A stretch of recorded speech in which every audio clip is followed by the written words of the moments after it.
I'm James Vowles, I'm the Chief Strategist for the team, and I'm here to answer your questions with the Pure Pit Wall about the German Grand Prix.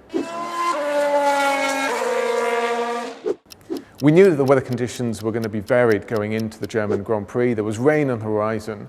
We had Lewis starting back in P14, starting on that soft tyre, and he did a fantastic job in the first stint of the race. Already by lap 14, he'd fought through the traffic and was up into P5. At the front of the grid, you had Vettel and Valtteri and Kimi all running together, and Kimi took the first opportunity on lap 14 to convert to a two-stop strategy. Most cars would have been thinking Ferrari were trying to split the strategy and cause a little bit of an upset later on in the race. We kept Valtteri out. Vettel had to react accordingly and also stay out until they hit a lot of backmarker traffic. And on lap 25, Vettel came in. On lap 28, Valtteri came in. Both cars taking the soft tyre. From there to the end of the race, the story was really when is the rain going to hit and where is it going to hit? We kept Lewis out very, very long. He made it all the way up to lap 42 when we decided to come in and take another ultra soft to give him the best chance possible in light rain conditions.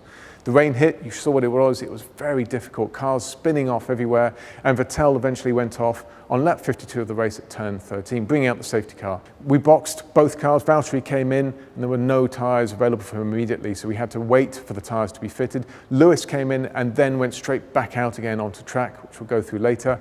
With Kimi, he stayed out on track, never made it into the pit lane. At the restart, you saw that all the cars were fighting each other, but as things all shook out at the end, Lewis took the win from starting 14th on the grid, Valtteri second, and Kimi third. Hi, Ben on Facebook. Great question with regards to Lewis, his strategy, and why we went so long on those tyres.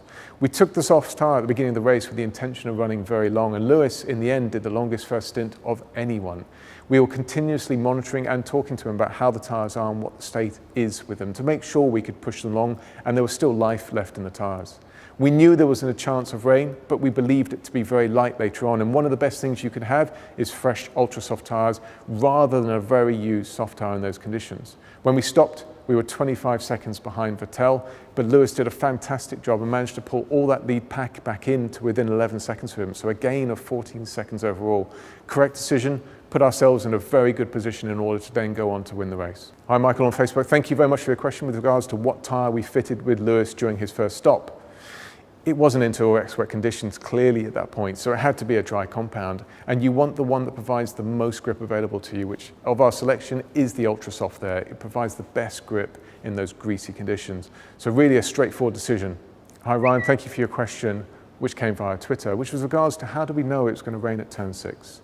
On the pit wall sat with us is our expert weather forecaster. He's continuously monitoring all the available systems to him to understand what rain's around, how it will form, and what will happen during the course of the race. And in German Grand Prix, it was invaluable to make the decisions we did.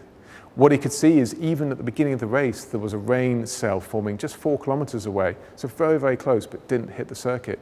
But he could predict the nature of which the cells were coming in, how they were expanding, and therefore where it would hit if it were to expand, which was turn 6.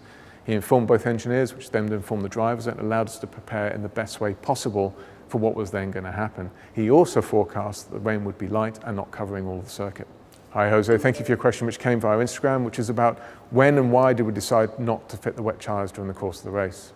We knew that the conditions were very difficult out there for both Valtteri and Lewis, and they were really struggling. You saw a number of cars, in fact, both spinning, Leclerc doing a full 360, and Vettel crashing on lap 52 of the race. It was difficult.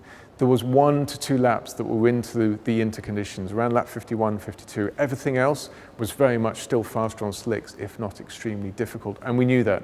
We knew that the rain was passing, that was the worst of it, and you had to remain on slick tyres in order to maximise your benefit.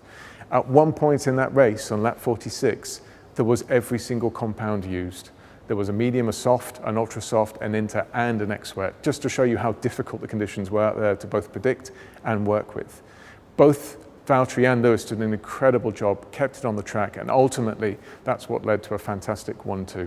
Hi Ben, thank you for your question, which is regards to Valtteri's stop under the safety car and what happened.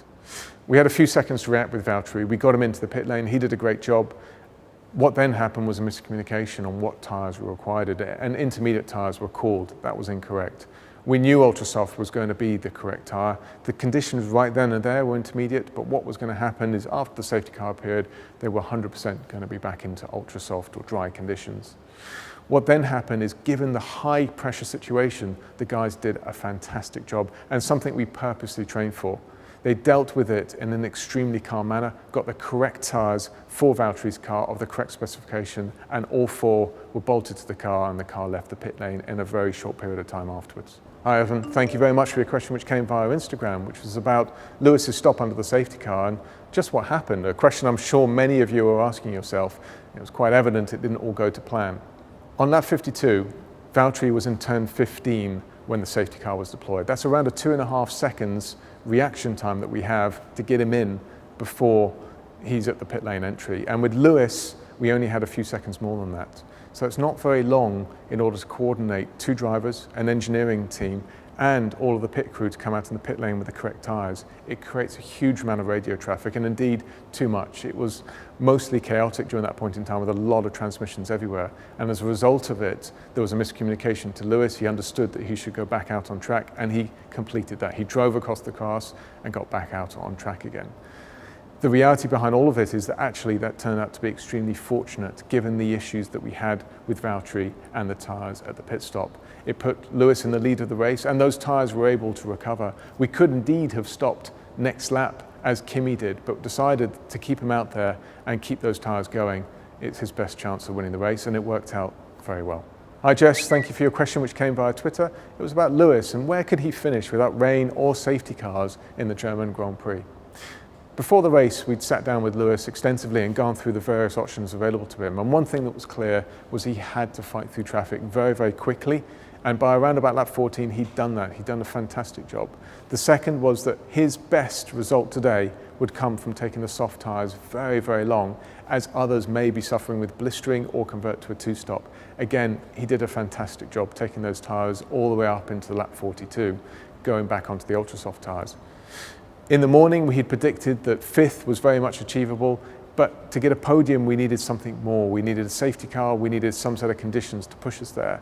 As it was, before the rain even turned up in that race, Lewis actually was on course for potentially getting back up into P4, maybe even P3 in the best case scenario, because his pace was so strong. The reality though is, as the rain started to hit, we saw opportunity that it was far more than that, and he was able to deliver on Sunday. Thank you very much for all of your questions. We enjoy answering them, and they really do allow us to understand how you see the race through your eyes. We'll be back next week to review the Hungarian Grand Prix.